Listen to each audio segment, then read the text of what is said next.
Nos quiere dar la imagen de ser la panacea de la libertad de expresión. ¿Usted cree que el caso Assange ejemplifica este cambio de era, quizás? Es claro que América Latina no está viviendo una época de cambio, sino un cambio de época. Esto lo hemos dicho muchas veces, por eso ese periodista que era ecuatoriano repetía esta idea, porque no se trata de parchar sistemas que no han funcionado durante siglos, se trata de cambiar el sistema. Y por eso enfrentamos enormes poderes nacionales e internacionales que quieren que las cosas continúen igual.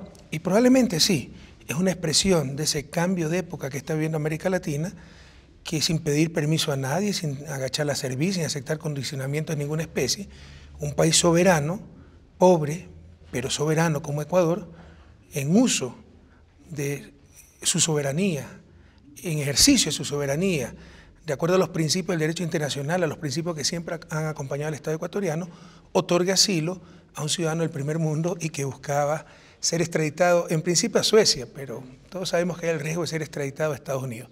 Ahora, yo sí quisiera puntualizar, es evidente que América Latina, sobre todo, ha sido durante siglos víctima de explotación, políticas imperialistas, saqueos, pero por haber sido víctimas de esas políticas, eso no nos hace superiores a nadie. Nosotros no nos creemos superiores con supremacía moral a nadie, no creemos que tenemos todas las respuestas. Además, somos corresponsables de la situación que hemos vivido. Por supuesto que ha habido explotación externa, por supuesto que ha habido políticas internacionales abusivas, pero hemos sido corresponsables de lo que ha sucedido. Lo que estamos es buscando, con dignidad, con soberanía, con nuestros propios pies, como decía José Gervasio Artigas, el prócer uruguayo, la liberación de nuestros pueblos, la igualdad, eliminar la pobreza, y en ese afán continuaremos. Respecto al caso Assange, ahora el momento en el que estamos es clave el diálogo, que usted lo mencionaba ayer. Desde un punto de vista personal, como el señor Rafael Correa, como el ciudadano ecuatoriano, o como el presidente, puede decirlo también, ¿qué esperanzas tiene? ¿Usted cree que realmente puede rendir frutos el diálogo? Mire, aquí ha habido muestras de gran prepotencia. Le insisto, no queremos juzgar. Usted ha dicho, son los países a los que hemos tildado como neocolonialistas. Yo no quisiera calificar países y sobre todo hacer diferencia entre políticas que ejercieron esos países y sus pueblos. Yo vivo en Estados Unidos, un pueblo extremadamente bueno, extremadamente honesto, extremadamente sencillo. He vivido también en Europa. Hay seres humanos buenos y malos en todas partes del mundo, le insisto. Es indudable que América Latina y gran parte de los países subdesarrollados han sido víctimas de explotación, pero eso no nos hace superiores a nadie y no nos exime de responsabilidades en nuestra propia situación. En todo caso, sí hemos notado rasgos de prepotencia, de neocolonialismo, de etnocentrismo en esta situación. Cuando, por ejemplo, recibimos una amenaza como la que nos envió Gran Bretaña, que creo que es un error diplomático garrafal por parte de la diplomacia de Gran Bretaña, amenazando explícitamente de poder entrar a nuestra embajada para arrestar al señor Assange. ¿Usted se imagina que una amenaza semejante hubiera sido aceptada si venía de un país del tercer mundo a un país del primer mundo, Ecuador, Inglaterra, lo contrario, o a Estados Unidos? Hubiera sido un escándalo mundial. Ahora lo es, pero han tratado de minimizar y decir que es un problema bilateral. Entonces sí ha habido grandes rasgos de prepotencia, de inflexibilidad que demuestra cierta arrogancia en esta situación. ¿Y usted espera que ese diálogo que empiece probablemente pronto pueda rendir frutos, como le preguntaba?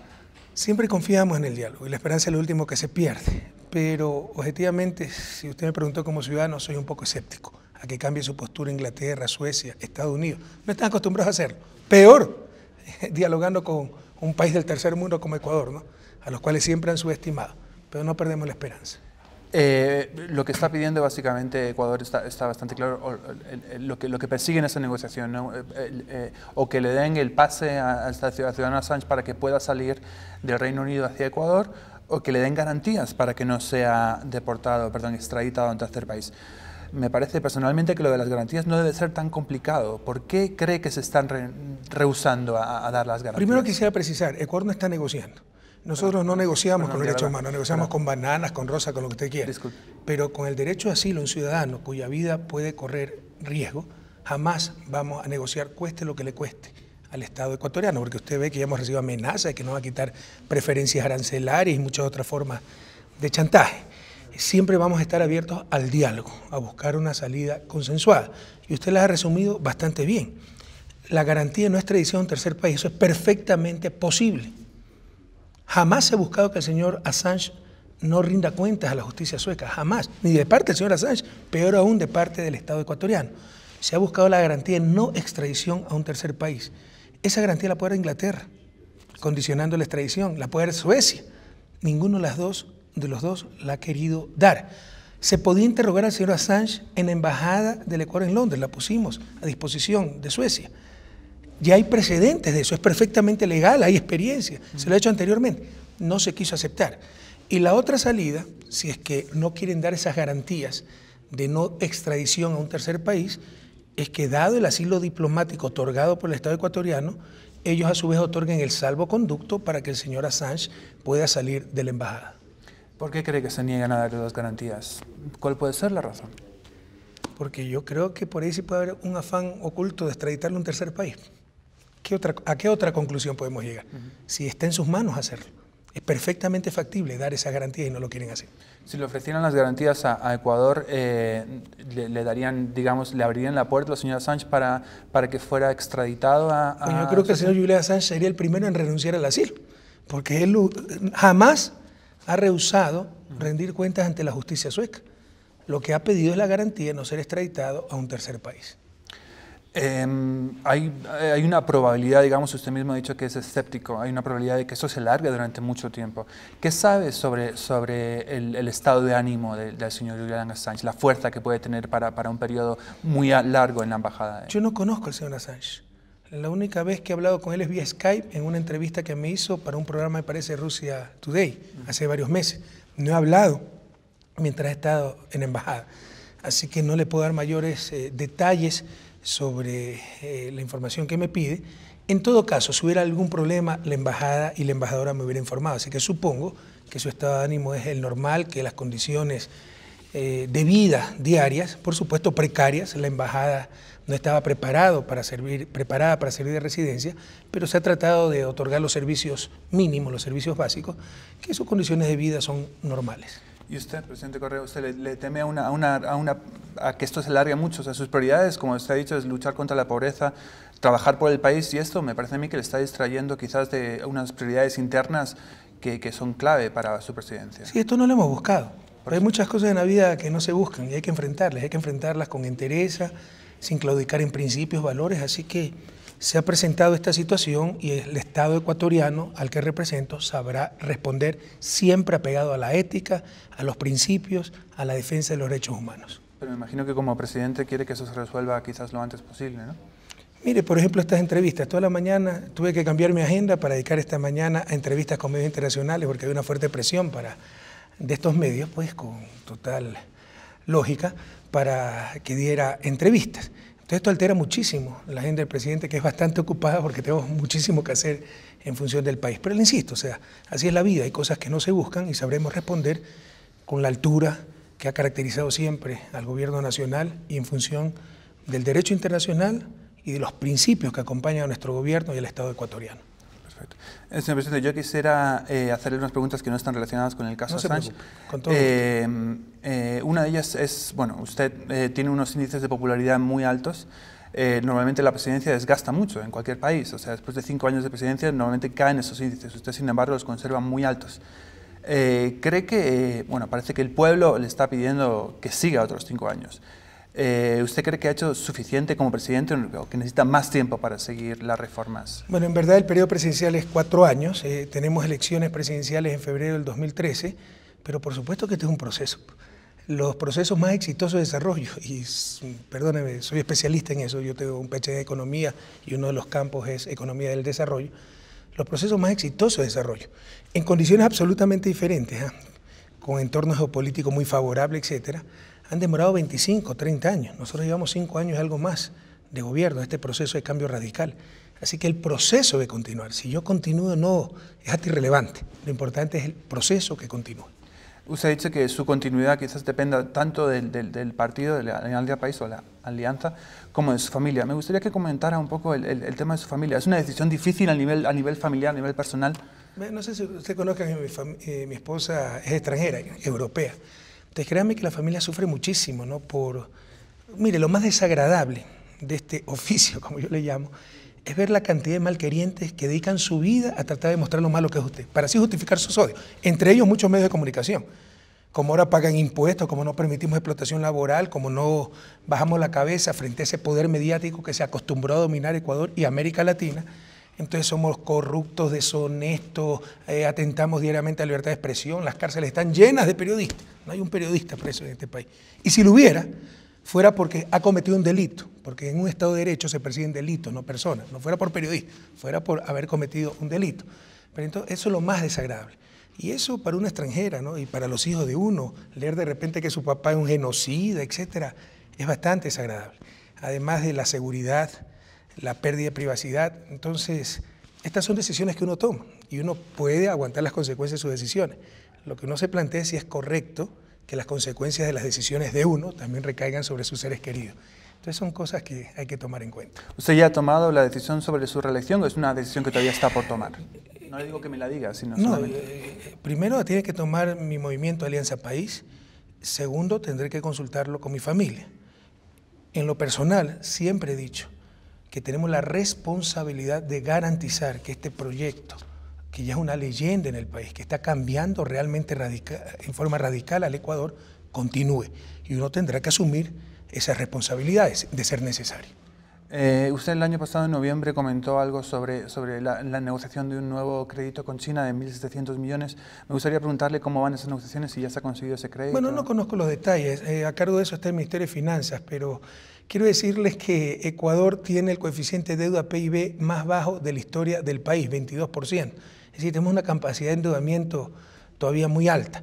La economía el año pasado nos creció casi al 8%, y eso por la economía petrolera, porque decreció un poco la economía petrolera. La economía petrolera creció muchísimo más, no decreció, pero creció poco la economía petrolera. La economía no petrolera creció casi al 9%.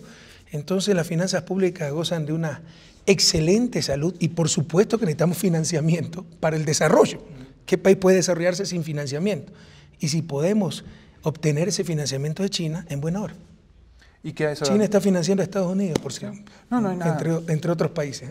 Y también China se quería involucrar en el proyecto de la refinería del Pacífico. Esa es la inversión más grande de la historia del país. Mire, 40 años, así se han manejado nuestros países. Y eso es lo que ciertos grupos quieren que continúe, porque aquí ha habido corruptelas. 40 años exportadores de petróleo y todavía exportamos crudo para importar derivados. ¿Se imagina la barbaridad, la vulnerabilidad, la pérdida de dinero? Exportamos crudo, petróleo crudo, para importar gasolina, diésel, etcétera. Entonces eso va a cambiar con la refinería del Pacífico, que incluso nos va a hacer exportadores derivados y va a ser un complejo petroquímico. Pero nos cuesta cerca de $12.000 millones. Que Ecuador, así los tuviera, fuera muy riesgoso una inversión para el tamaño, de esa dimensión para el tamaño de nuestra economía. Así que en buena hora si hay socios interesados, y si China está interesado, maravilloso. Aquí hay una complementariedad. ¿Cuál es el mayor déficit chino? Energía, hidrocarburos. Nosotros somos exportadores de hidrocarburos. ¿Cuál es nuestro déficit? Como cualquier país en vías de desarrollo, financiamiento. A ellos les sobra financiamiento. Se unió el hambre con la necesidad, en buena hora. Pero ¿sabes si ya están cerca de un acuerdo con CNPC? Estamos conversando y hay mucho interés, pero no solo de China, de muchos otros países. Es un proyecto muy interesante. Y la financiación también con el Banco de China, me parece que ellos estaban interesados aparte en financiar el proyecto, ¿no? Queremos financiamiento, pero también queremos capital directo, es decir, que sean accionistas de la refinería, porque le insisto, ¿no? O sea, eso es lo que se llama apalancamiento. Un apalancamiento solo con deuda para el tamaño de la economía del país sería muy riesgoso. ¿Y qué porcentaje tendría la empresa china en el proyecto? Son detalles, ¿no? Pero tenemos que hablar, pero no es solo China la que está. Ojalá puedan participar 6, 7 países como socios directos de la refinería. ¿Y cuándo esperan ya tener un anuncio de cuál? Eso se está trabajando y ya se iniciaron los trabajos de la refinería, nivelación de suelo, etcétera. Le insisto, no manejo directamente estos asuntos, pero esperamos a final del año, principio del próximo año, ya tener completo el financiamiento de la refinería. Una última pregunta que yo creo que ya están cerrando nada más. Usted también está poniendo mucho énfasis en diversificar la economía, ¿no? Sobre todo la dependencia del petróleo. Y ahí están entrando las negociaciones con las mineras. Se firmó el primer contrato de gran escala este año y quería preguntarle cómo van las negociaciones con Kinross. Hablaron de quizás firmar un contrato antes de finales de agosto. Ecuador tiene un inmenso potencial minero y aquí ciertos grupos fundamentalistas, apoyados por grupos extranjeros, que nunca hicieron en sus países lo que nos imponen a nosotros, quieren que no explotemos nuestros recursos naturales. Eso es una locura. Algunos ven la pobreza como parte del folclore, ¿no? Entonces, no, que todo siga igual, que nuestros pueblos ancestrales sigan en su estado primitivo, porque eso es vivir en armonía con la naturaleza. Perdónenme, nuestros pueblos ancestrales no viven bien. Ver niños hinchados su estómago por lombrices, eso no es vivir en armonía con la naturaleza. La mortalidad infantil que tienen, la esperanza de vida bajísima que tienen, eso no es vivir en armonía con la naturaleza, eso no es vivir bien. Y necesitamos recursos para acabar con la miseria, la pobreza extrema y la pobreza en general.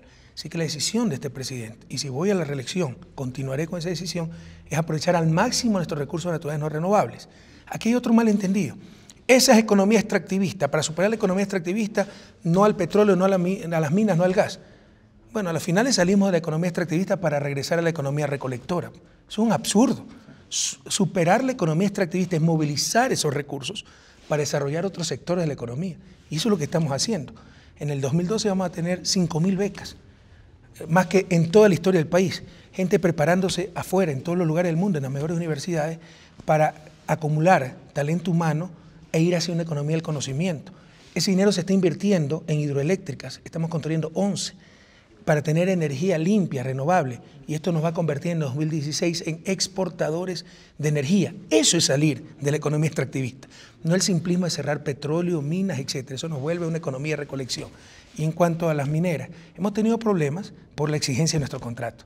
Y habían cosas que eran razonables, ¿no? Que pedían que se ajusten en los contratos e incluso en la ley. Hemos aceptado y esperamos que una vez se superen esos problemas se pueda firmar el contrato.